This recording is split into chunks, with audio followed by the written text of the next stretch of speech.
Olá, boa noite. Começa agora o Jornal da Justiça desta quarta-feira, 23 de março.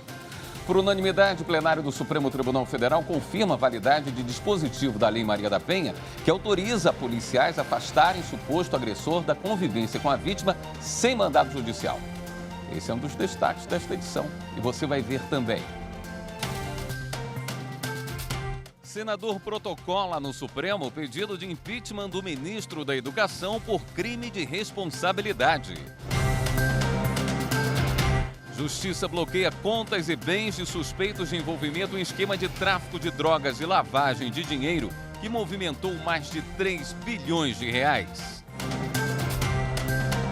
E ainda, Justiça de Mato Grosso autoriza cartórios do Estado a emitirem carteira de identidade.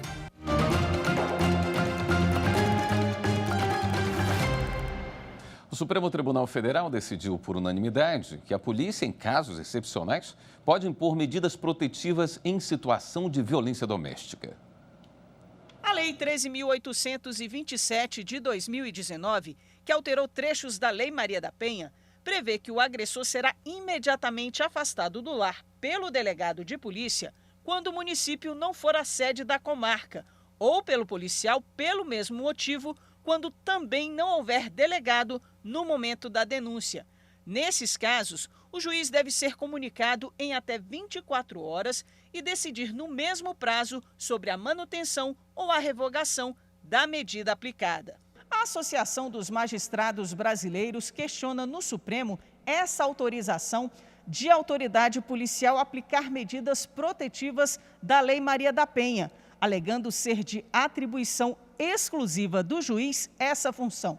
Para a MB, os dispositivos ofendem o princípio da reserva de jurisdição, do devido processo legal e da inviolabilidade do domicílio. A entidade ressalta que, de acordo com o texto constitucional, entrar na casa de alguém sem o consentimento do morador só pode ocorrer em caso de flagrante delito, desastre ou durante o dia, mediante autorização judicial, o que não seria no caso de violência doméstica.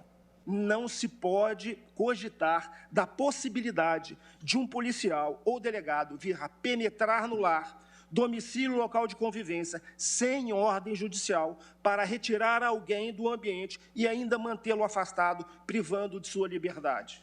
O advogado-geral da União se manifestou contra a ação por entender que os dispositivos vieram para complementar a lei. Destacou ainda que a cláusula de inviolabilidade domiciliar ressalva expressamente a possibilidade de ingresso de terceiros ou da autoridade pública em casa alheia para prestação de socorro. Fica muito claro que a norma impugnada não viola, como dito, a reserva de jurisdição. Tampouco levaria, como diz a autora, a um suposto estado policialesco, conforme dito há pouco. O Procurador-Geral da República se manifestou pela procedência do pedido da AMB, por causa da ofensa ao princípio da reserva de jurisdição. Atribuir aos policiais, aos delegados de polícia, a competência para que, sem determinação judicial, promovam o imediato afastamento do agressor é medida que viola a reserva de jurisdição exigida para restringir o direito fundamental à liberdade de locomoção. O relator da ação, ministro Alexandre de Moraes, começou o voto destacando recomendação internacional sobre a retirada do agressor. A ONU recomenda, quando houver uma alegação de perigo imediato de violência, a legislação deve fornecer aos oficiais pertinentes a autoridade para ordenar a retirada de um demandado de casa e a sua permanência a uma distância segura do sobrevivente. Estabelecer que o procedimento ocorra em caráter ex parte, sem qualquer audiência, e deve outorgar prioridade à segurança do sobrevivente sobre os direitos de propriedade e outras considerações. Então, essa recomendação internacional da ONU não prevê como, no mais das vezes, os países não estabelecem a necessidade sempre de ordem judicial. Moraes também fez questão de citar dados sobre casos de violência doméstica. Aproximadamente 17 milhões de brasileiras sofreram violência física, psicológica ou sexual nos últimos 12 meses. É um número absurdo. 4,3 milhões de mulheres brasileiras foram agredidas fisicamente com tapas, socos ou chutes. Para Moraes, houve uma adequação da lei à nossa realidade e, por isso, ele votou pela improcedência da ação, ou seja, os dispositivos são constitucionais. Afasto a afirmação, que é uma das afirmações da autora, da MB, de que aqui haveria uma absoluta cláusula de reserva jurisdicional prévia. Ou seja, se não houver ordem judicial, não há possibilidade desse afastamento. Eu afasto isso porque a Constituição assim não exige. A Constituição, no artigo 226, parágrafo 8º, exige que o Estado assegure assistência à família na pessoa de cada um dos que a integram, criando mecanismos para coibir a violência no âmbito de suas relações. E essa sessão terminou agora há pouco. Vamos falar ao vivo com a repórter Marta Ferreira, que tem mais detalhes desse julgamento de hoje. Boa noite, Marta.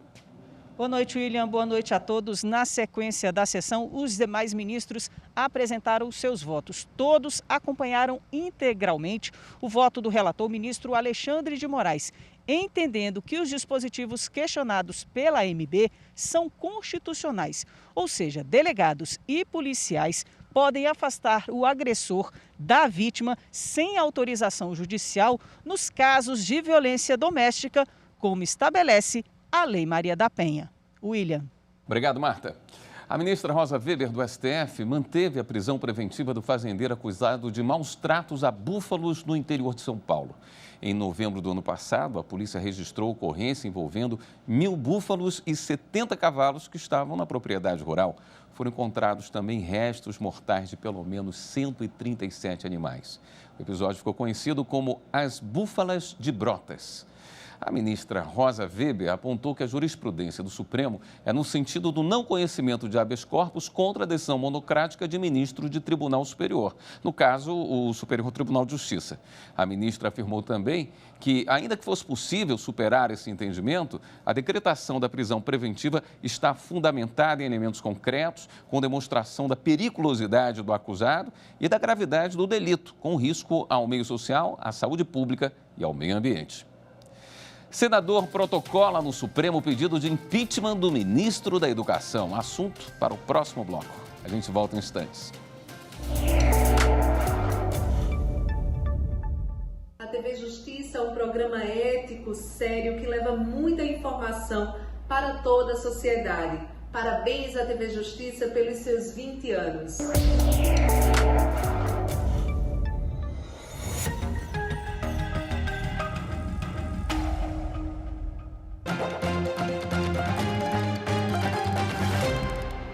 O senador Randolfo Rodrigues protocolou hoje no Supremo o pedido de impeachment contra o ministro da Educação, Milton Ribeiro. Os detalhes ao vivo com a repórter Viviane Novaes. Viviane, boa noite. Boa noite, William, e boa noite a todos. Olha, no pedido de impeachment encaminhado ao Supremo, o senador Randolfo Rodrigues relata uma gravação divulgada pela imprensa em que o ministro da Educação disse que prioriza a liberação de verbas de prefeituras com a negociação de 2 pastores e que atendeu a um pedido do presidente Jair Bolsonaro. Os pastores Gilmar Santos e Arilton Moura seriam assessores informais do MEC, intermediando reuniões com gestores municipais numa espécie de gabinete paralelo.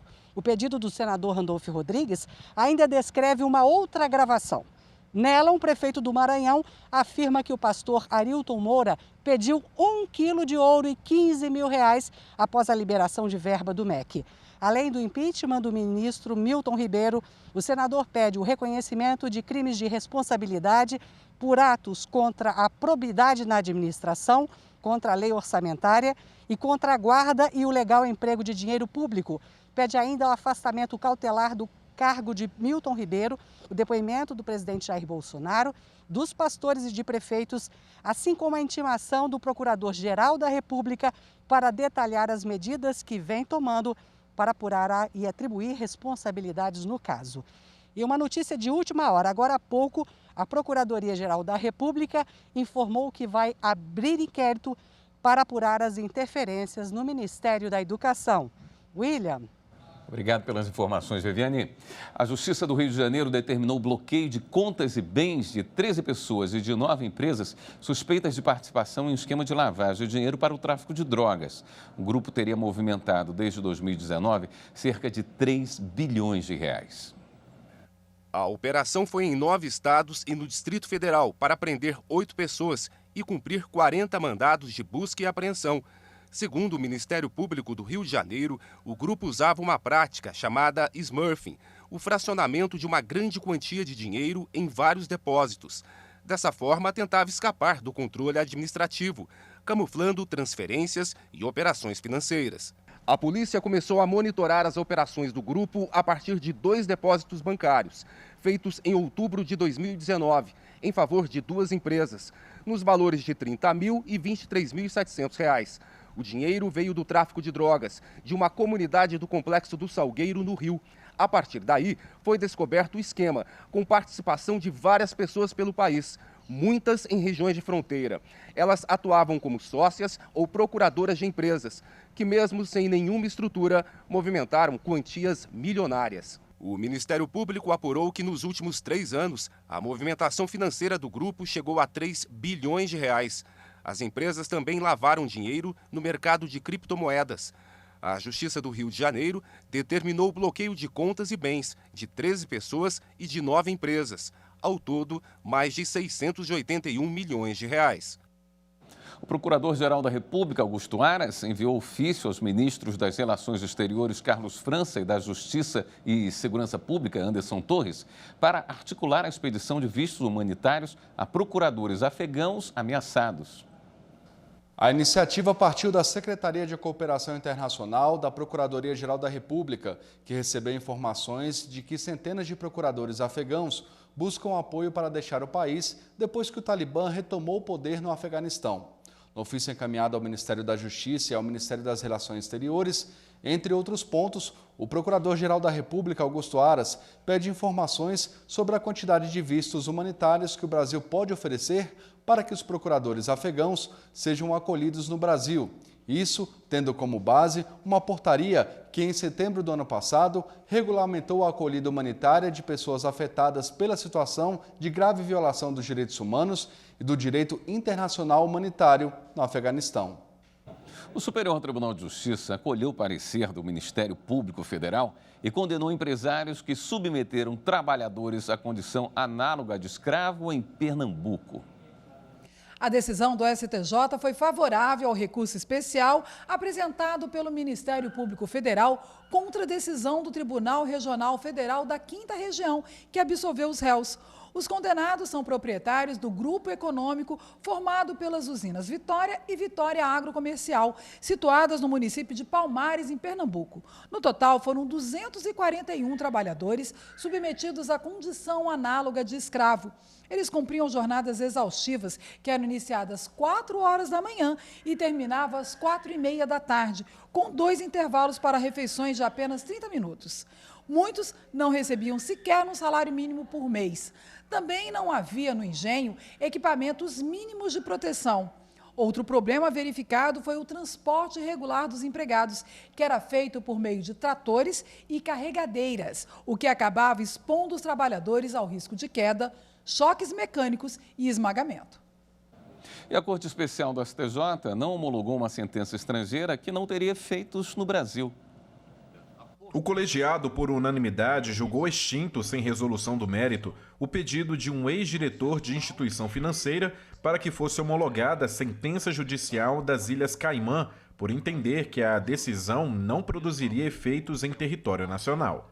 No caso analisado, a empresa ajuizou a ação no território britânico do Caribe com o objetivo de obter uma declaração judicial de que o ex-diretor não tinha o direito de reter o valor recebido no início do contrato a título de adiantamento e garantia, requerendo também que fosse apurado o percentual de participação do réu no capital social.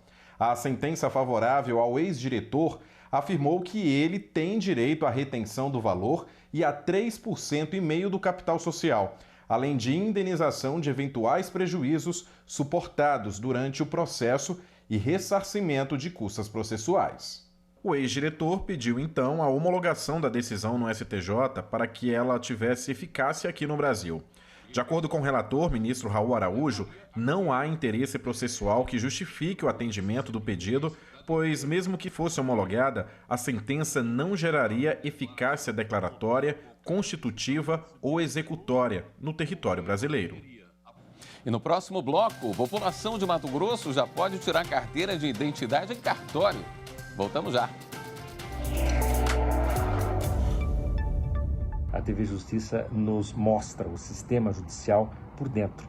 Ela nos ensina como funciona o sistema judicial e isso é muito bom para a sociedade. Conhecer as suas instituições, conhecer o funcionamento das suas instituições. E ela também nos oportuniza assistirmos às sessões, por exemplo, do Supremo Tribunal Federal, com toda a sua complexidade, com todos os seus embates teóricos, doutrinários, políticos, ideológicos, que, enfim, compõem a nossa Suprema Corte, compõem a dinâmica da nossa Suprema Corte.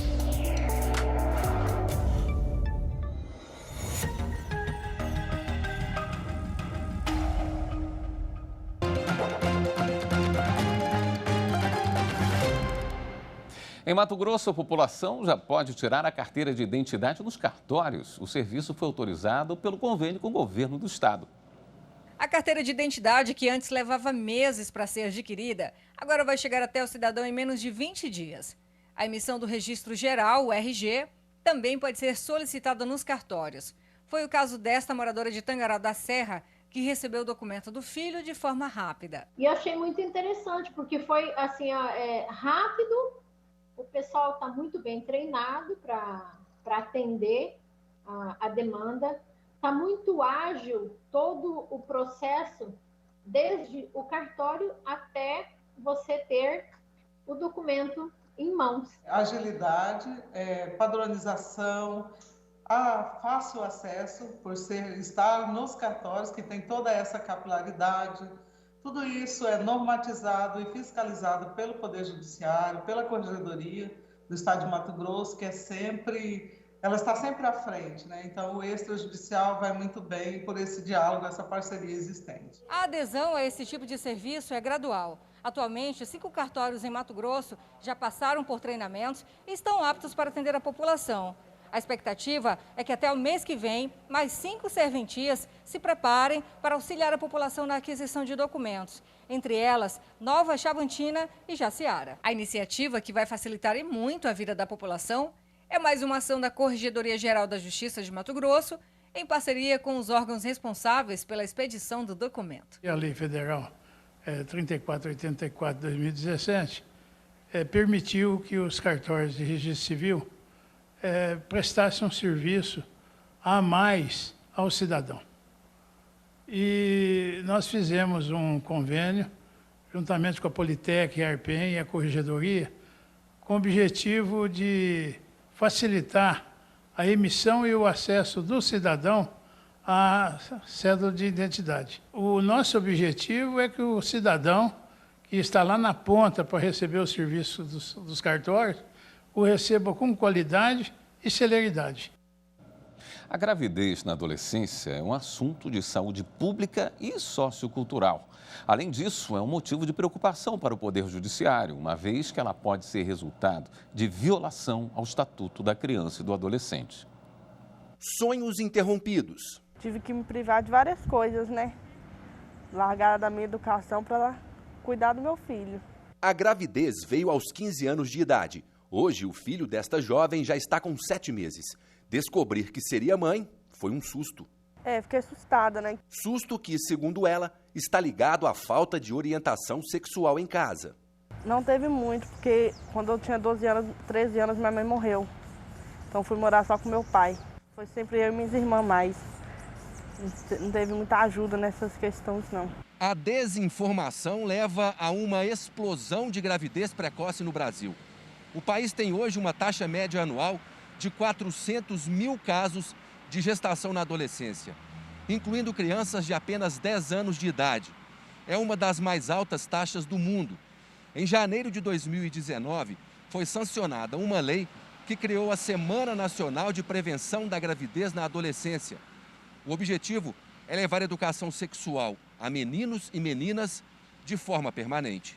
São ações mais concretas que, ao longo de todo o ano, né, que vão influenciar, já começaram a influenciar, a política de saúde, a política de educação, a área da assistência social, com indicadores, com metas, com resultados claros e concretos a serem perseguidos. Então, é mais do que uma campanha, né? Porque na campanha você faz aquela sensibilização, conscientização, que é muito importante, mas vai para além disso, né? É um plano nacional, de fato, que foi lançado para a sociedade agora em fevereiro, e que agora a gente está trabalhando para formalizar como um decreto presidencial, inclusive. A lei brasileira considera crime de estupro de vulnerável toda vez que a relação sexual ocorre com mulher inferior a 14 anos de idade.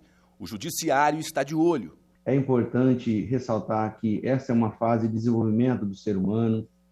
As pessoas precisam ter a devida formação e a informação no sentido de que tudo tem seu tempo na vida e é uma fase de transformações, de planejamentos. Não há ainda a maturidade necessária sobre todos os aspectos para uma jovem dos 14 aos 18 anos. É muito importante que os adultos, os pais, os responsáveis, a sociedade de maneira geral, se aperceba disso e que garanta a esses adolescentes, o desenvolvimento pleno para poder fazer suas escolhas quando já estiver amadurecida sobre todos os aspectos. Esta associação em Belo Horizonte, que vive principalmente à base de doações, já entendeu que cuidar dos jovens é como cuidar da terra, bem preparada e com o adubo certo. Florescer fica mais fácil. É o resgate da dignidade dessas adolescentes, né? A gente ajuda ela a voltar à escola, ao primeiro emprego, a maternagem, que é cuidar bem do filho, aprender a cuidar de uma casa, e orientamos em relação à educação financeira, que é importantíssimo para que essa menina não seja mais uma estatística, porque senão esse ciclo nunca vai se romper. A mãe dela engravidou na adolescência, ela engravidou, e talvez se ela tiver uma menina ou um rapazinho, o filho dela pode engravidar uma menina, ou se ela tiver uma filha, essa menina pode engravidar mais adiante. Nos últimos 15 anos, a instituição já atendeu mais de 4.000 adolescentes grávidas em situação de vulnerabilidade social. Foi aqui que encontramos nossa personagem, do início da matéria. O que a jovem aprende, repassa para as 13 irmãs mais novas. Para tomar cuidado, prevenir, não ir na onda de qualquer pessoa, né? Porque palavras são bonitas, mas atitudes não. O Jornal da Justiça fica por aqui. Obrigado pela sua companhia. A gente se vê amanhã.